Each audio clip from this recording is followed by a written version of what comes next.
Hey, so that's Vicky right there studying. So I'm gonna go pull a prank on her by pulling her chair out, and she's never gonna know it hit her. So I'm gonna put the camera right here so you guys can see.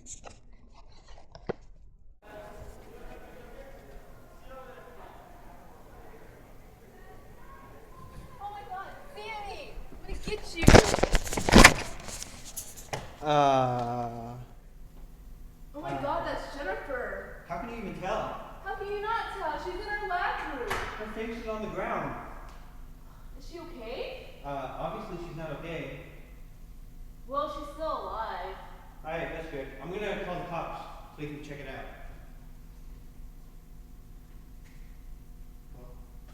Hey Sammy! What? Look at this white stuff over here. What about it? She probably overdosed on something. Does it taste good? I'm not gonna eat it! Good, good. I was testing you. How do we figure out what it is? I don't know. Why do you want to figure out what it is? Just don't eat it. We have to figure out what's wrong with her. Why? Let the cops do that. They're on their way. How can we determine? Come on, you took chemistry. You should know. Okay. It looks We like took sugar. chemistry too! So? I don't remember. It looks like sugar though. Sure you don't want to eat it? How about you eat it and find out? No, don't eat it! Fine. Okay. Hey, we can do IR! What's that? Infrared spectroscopy! Come Oh, on, we yeah. learned it in lab last year. Let me just take a sample for analysis later. Alright, I got the camera. Alright. I don't even remember what IR is. Don't you remember we did it in that one lab with the orange peels, like limonene or I whatever? thought it was limonene. Whatever, tomato, tomato. I kind of remember that. IR spectroscopy, also known as infrared spectroscopy, is the analysis of infrared light interacting with a molecule. Chemical bonds can move in several different ways.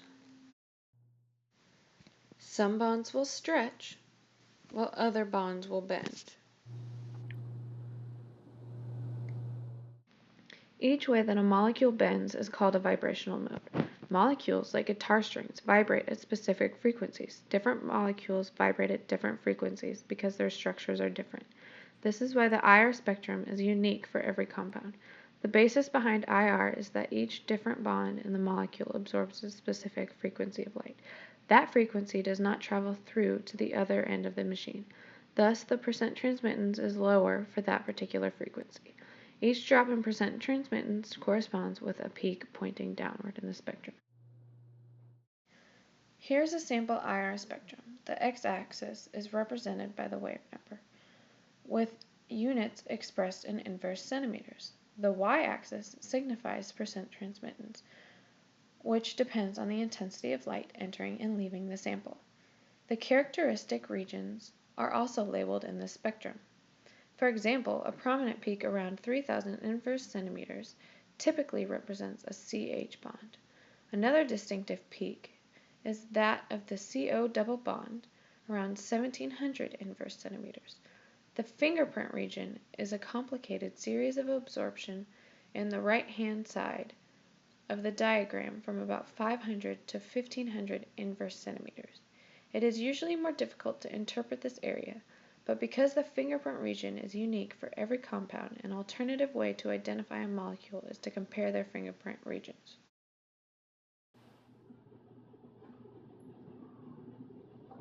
Is this even necessary? Don't you want to find out what this stuff is?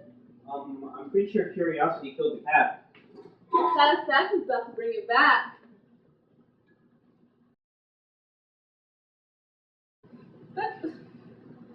Okay, to begin this, I took the plates in this little cylinder plate holder out of the desiccator, and that so it will not absorb moisture.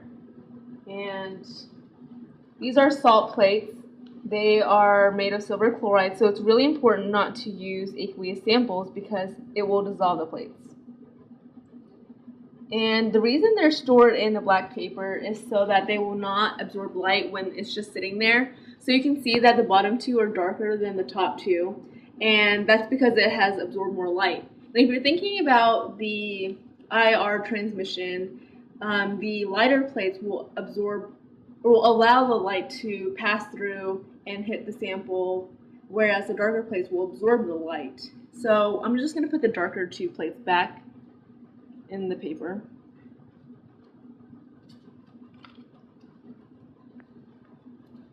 And to begin this, I'm going to just put a few drops of the sample onto one of the plates. You want to make sure that you completely cover the plate, but you don't need that much.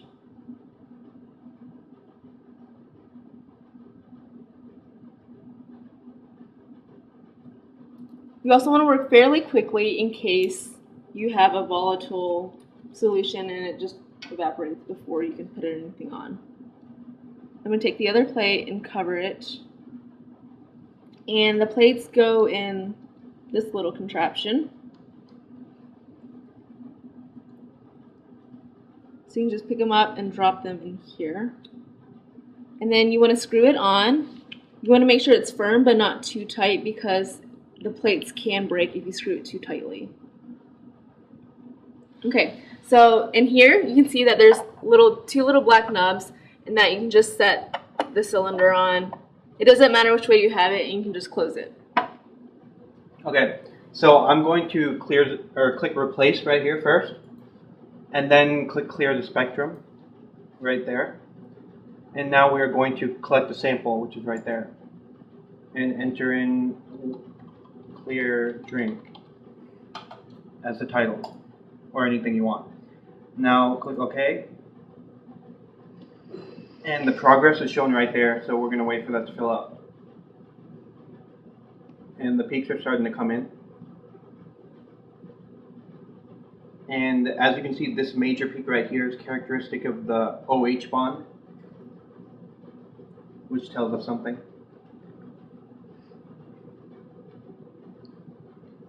And now it is at 16 of 16, so I'm going to add to window 1 right there.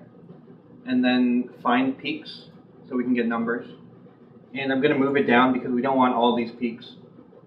So this looks about right. And then I'm going to print it, and we're going to wait for it to print.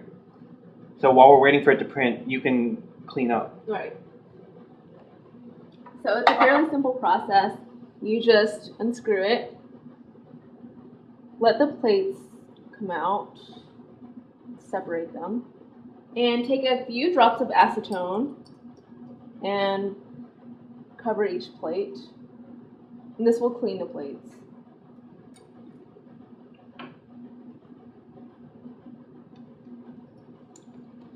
And then you just want to dab them dry with the Chem Wipe.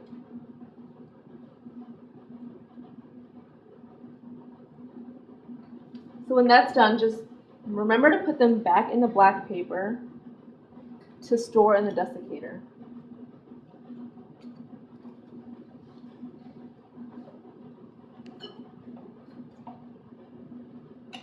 And that's everything.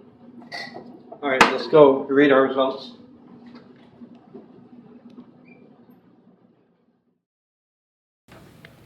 So if you look at the area from about 500 to roughly around 1500, you can see it's kind of a messy region. This is known as the fingerprint region, and it's a bit harder to analyze just because of all the peaks due to the stretching and bending of the molecules. So we're just going to focus on the major peaks on the left side of the spectrum. As I said earlier, the 3300 peak is characteristic of an OH peak, meaning that our compound is an alcohol. You can find the information about peaks and what they correlate to on page 280 of Zubrik. Also, if you look to the right of that, there are two peaks around 3030 and 3063. We can infer that they correspond to the stretching of an aromatic hydrogen bond. Also, the peak at 2873 is characteristic of a typical alkyl CH stretch. So in conclusion, we know from our data that we have an aromatic compound with an OH group on it. So this is a published spectrum of benzyl alcohol. And this is the structure of benzyl alcohol.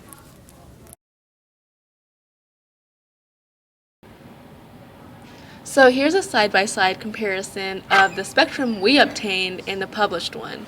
You can see that they are pretty much identical. Some of the peaks are broader and are stretched out some more on our spectrum, but the overall placement is still the same.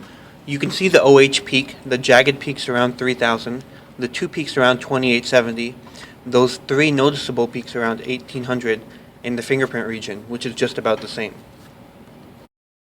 What is the name of this structure? This is formaldehyde. So if you put a pair of shorts on it, it becomes... Casualdehyde.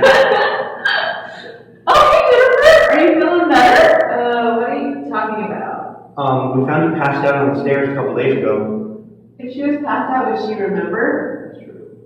Wait, that's you? You called the cops? I was taking a nap.